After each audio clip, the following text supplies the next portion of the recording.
So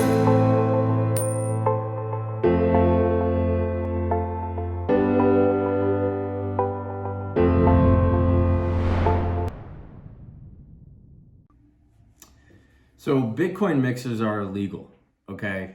There's no way around it, right? And you saw this with the recent arrest of the gentleman who was on the dark web running what was effectively a mixer.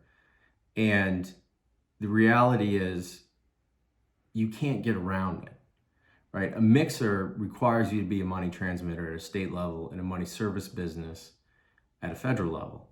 So at a minimum, as a money service business on a federal level, you're charged with a whole host of Bank Secrecy Act obligations like I've discussed before, which includes, among other things, AML.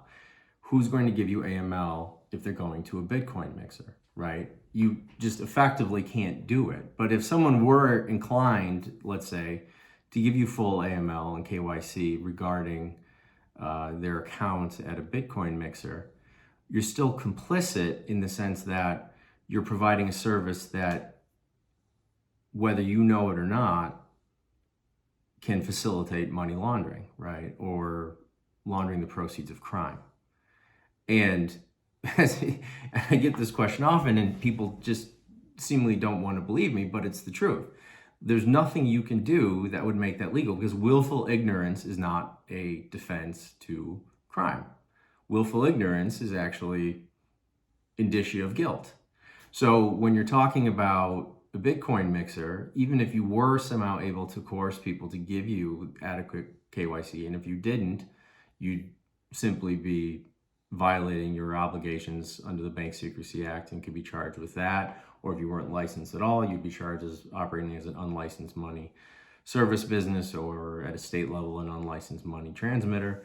But there's no chance that you could conceivably operate a mixer, right, that would serve its purpose. Its purpose is to effectively mask cryptocurrency, right? And so it's hard to sense that there'd be a purpose beyond something nefarious going through that mixer at any given time. Now, there's reasons, obviously, and I can understand that, but not everybody. Like, over a long enough timeline, something's going to happen. And when something happens, the ball's going to drop on you, right?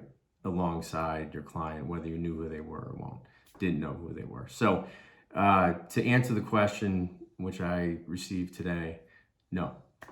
Bitcoin mixers, while technically possible to be licensed properly, would ostensibly become illegal at some point, given your clients, unless you were able to determine with 100% certainty that there was no proceeds of illicit activity running through your mixer, which I think over a long enough timeline is effectively impossible.